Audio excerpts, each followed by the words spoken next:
Bienvenidos a la conferencia Los estilos de aprendizaje. El contenido de esta conferencia se encontrará dividido en los siguientes rubros. Número 1, el aprendizaje humano. 2, los principios del aprendizaje.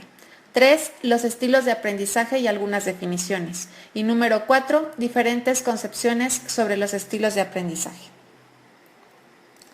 Comenzaremos citando a Ausubel, que dice: enseñar y aprender no son coextensivos, pues enseñar es tan solo una de las condiciones que pueden influir en el aprendizaje.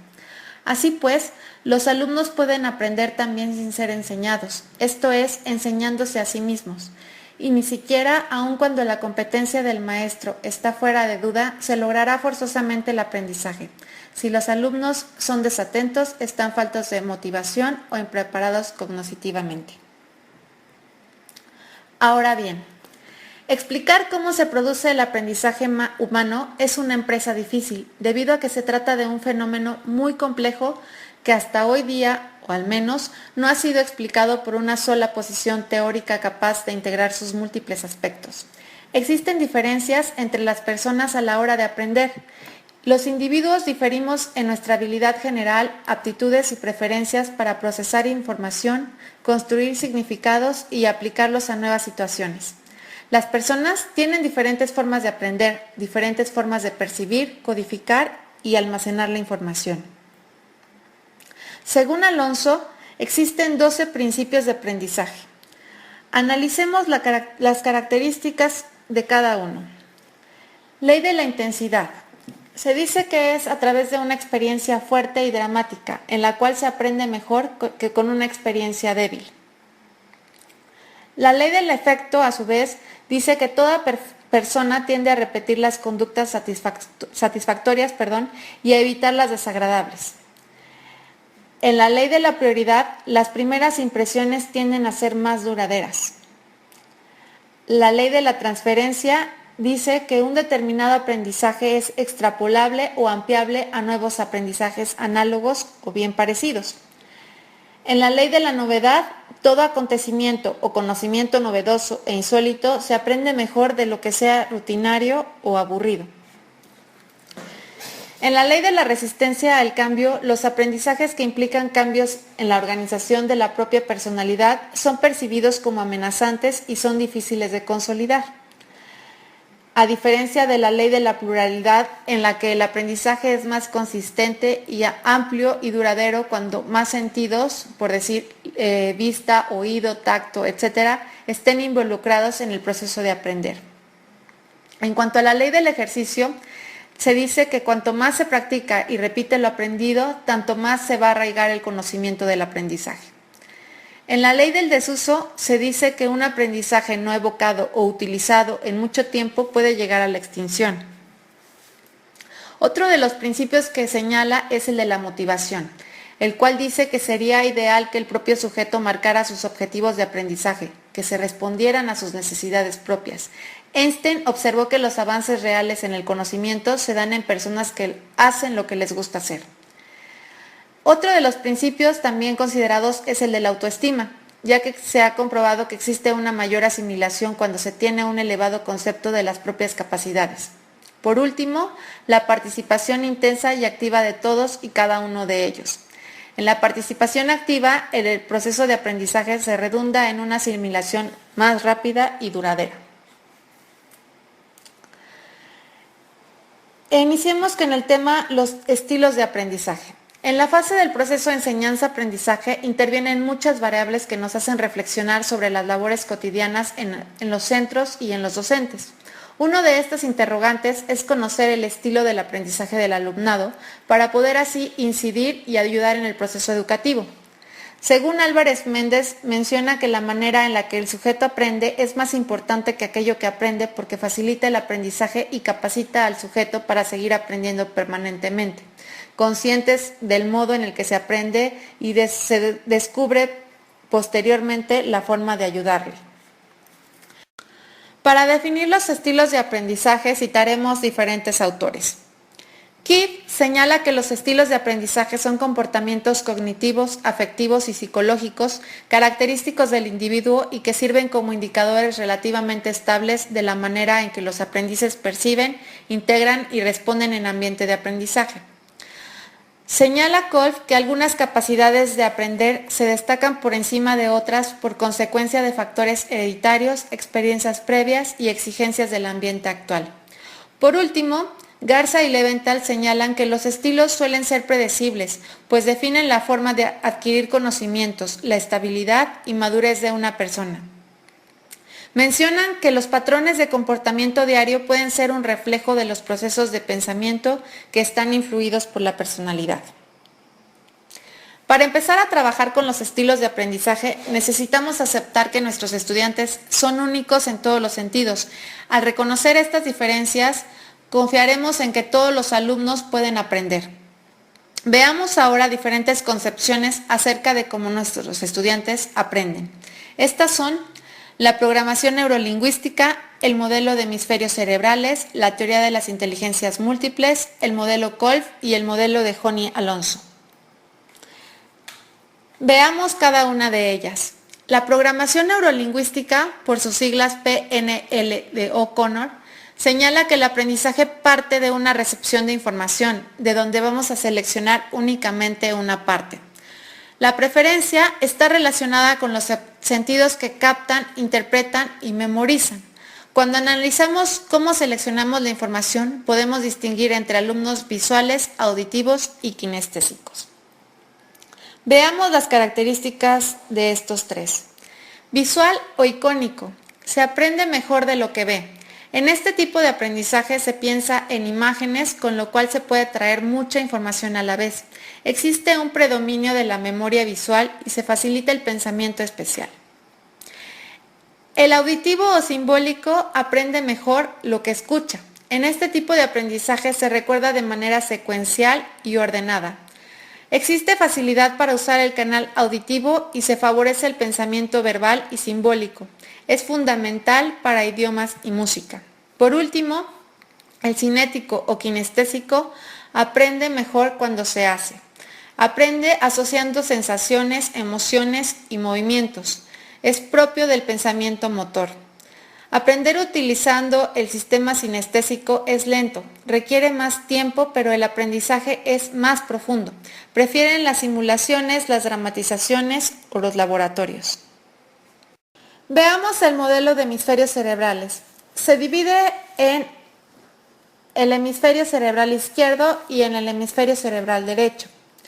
En el primero de ellos van a predominar el lenguaje escrito, la habilidad numérica, el razonamiento, el lenguaje hablado, habilidades científicas y el control de la mano derecha. Por otra parte, en algunas de las funciones del hemisferio cerebral derecho, consideramos perspicacia, percepción tridimensional, sentido artístico, imaginación, sentido musical y control de la mano izquierda. Según las tareas prioridades emprendidas por los hemisferios, Despins establece 4 estilos de aprendizaje, 2 ligados al hemisferio derecho y 2 ligados al hemisferio izquierdo. En el hemisferio derecho se encuentran el intuitivo y divergente, los experimentales, sintéticos y creador. Ligados al hemisferio izquierdo tenemos el analítico y formal y el pragmático y convergente. Ahora bien, veamos la teoría de las inteligencias múltiples, elaborada por Howard Gardner. Este psicólogo investigador se opone a la visión tradicional de considerar la inteligencia como una capacidad cognitiva uniforme e innata.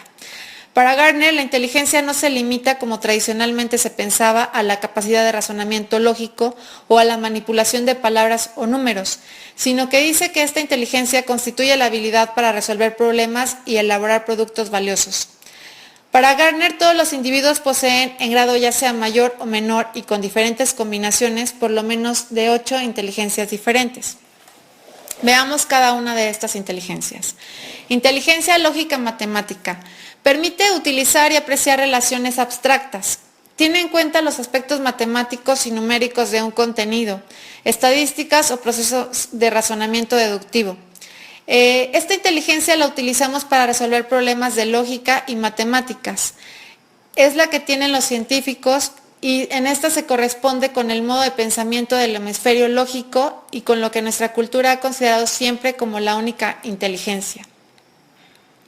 También tenemos la inteligencia lingüística, la cual hace referencia al aspecto retórico de la lengua como medio para lograr que se haga algo, ya sea para ejercer alguna influencia donde el rol de la lengua puede ser el instrumento para retener información de una manera estructurada o como potencial memorístico, también como un medio de explicación o aclaración y como medio para reflexionar sobre nosotros mismos, nuestros comportamientos y los de los demás.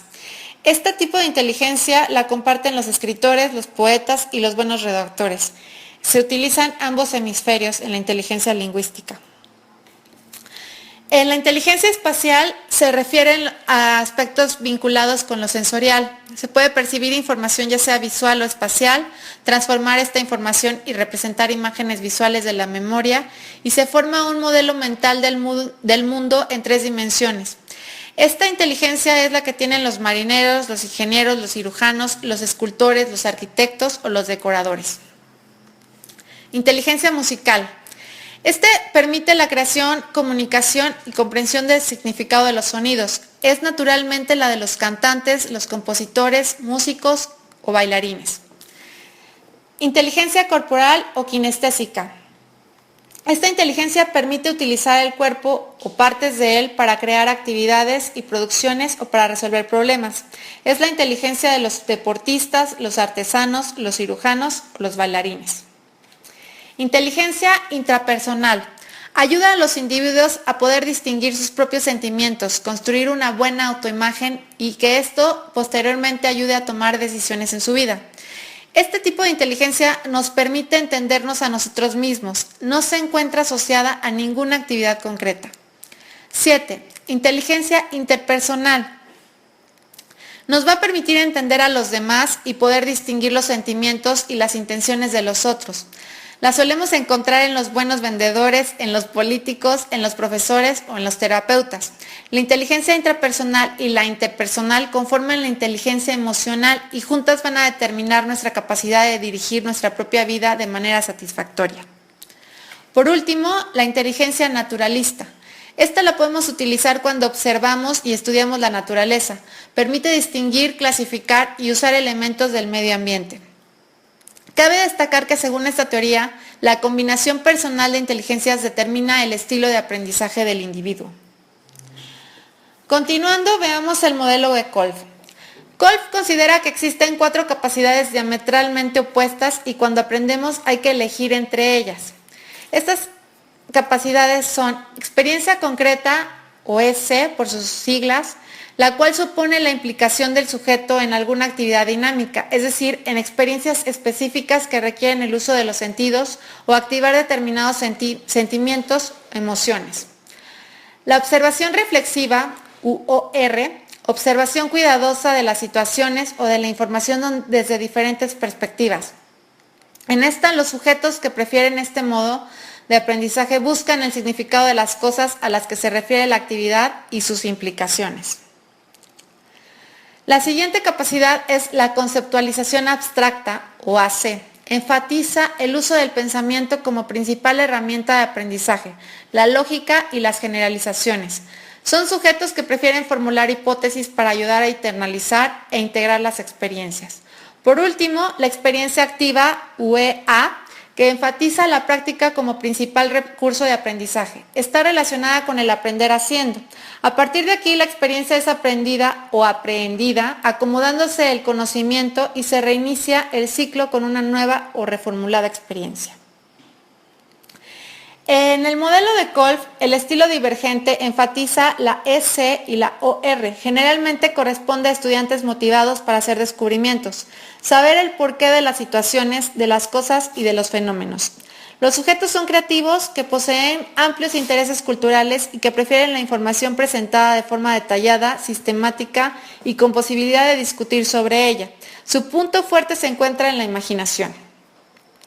El estilo asimilado o analítico privilegia los modos CA y OR frente a los otros dos.